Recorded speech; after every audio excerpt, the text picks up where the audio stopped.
Okay, next we're going to demonstrate the squat. Notice we have the rack set up. The squat is potentially an exercise that, because the weight is on your back and it's fairly heavy weight, we have to consider safety to a large degree. Notice where we've set these catches. This squat rack is pretty good. I wouldn't mind if they went all the way through, but as long as we're careful about where we're at. It has a catch on front. We can squat over these catches.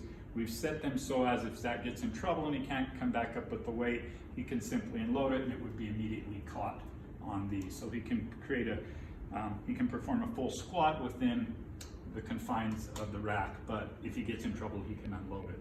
We've also set these pins to where he can rack and unrack the weight without bending his back or without getting under it fairly easily without utilizing or using a lot of energy before he's actually in the squat position. Similar to the deadlift, the squat activates even more muscles than the deadlift because the weight's carried on the back. High on the back, we can either have the high shoulder or the low shoulder position, which is just a matter of a few inches, changes the center of gravity on the weight a little bit. Like the deadlift, we want to create short moment arms, meaning that we want our hips back and our knees out over the toes to where the weight stays, for the most part, in line with the center of the body, moving up and down in a straight line. The depth of the squat, we want to be adequate. A full squat is typically where our upper legs between our knees and the break of our hips. The break of our hips are somewhat lower, or at least as low as the knees. We see a lot of poor squat form that allows people to just stop at a partial squat, which doesn't necessarily do what we want it to do when we're looking at full range and the ability to generate, again, the power and strength from a hip position. Even though that's a partial bent leg position, there, in many cases, we want strength of a full range of motion. So that's what we're going to attempt to demonstrate here with the squat. Spotting for the squat usually entails being in back of the individual and simply doing the hug technique and pulling them up. Personally, my preference is if you have a good squat rack, which we shouldn't squat without unless you have squatters on each side and in the back, we simply allow the rack to be the spotter, and we train our lifters to, if they get in trouble, to simply unload the weight onto the catch racks in the squat rack. So that's what we'll do as far as spotting technique goes. If I were spotting someone out in the middle of the floor, for the most part, I would either require spotters, very well-trained seasoned spotters on each side, as well as a spotter in back. I probably would avoid doing that at this point. I would simply just have make sure that we had adequate equipment in order to squat. So when we squat, we're going to have him get under the bar.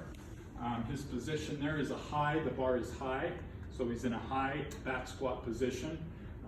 If it were lower down here, behind the anterior deltoid, that would be a lower back squat position. Simply a matter of shifting the weight to the back a little bit.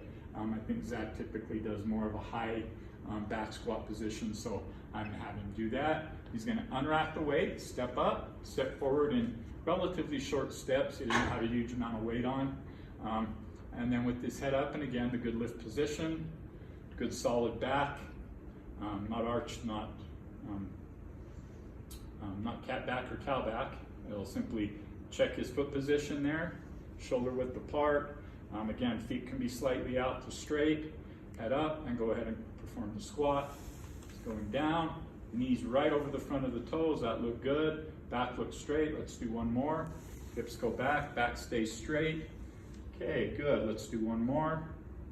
Back stays straight, good depth on the squat, and go ahead and back up and re-rack it. Probably should be facing the other way so we can see where he racks it, but again, we don't have a ton of weight on us. I want to be able to see from the front your abilities, see where he is on the racking of the weight. Again, very critical that we don't get that back arched, we don't get it humped, we don't get it too far forward. We maintain a position where our levers are good, the knees are not in front of but over the toes, the hips are back, the center of gravity is split, so we don't have real long moment arms in regard to where the weight is. So our upper leg is not a long moment arm, our back to our shoulders is not a long moment arm, the hip hinge to the shoulders is not long, the hip to the knees are not long, and the knees back to the hips are not long, and the knees to the ankles are not long. We want to keep those all close. Those are good teaching cues as far as any lift we do.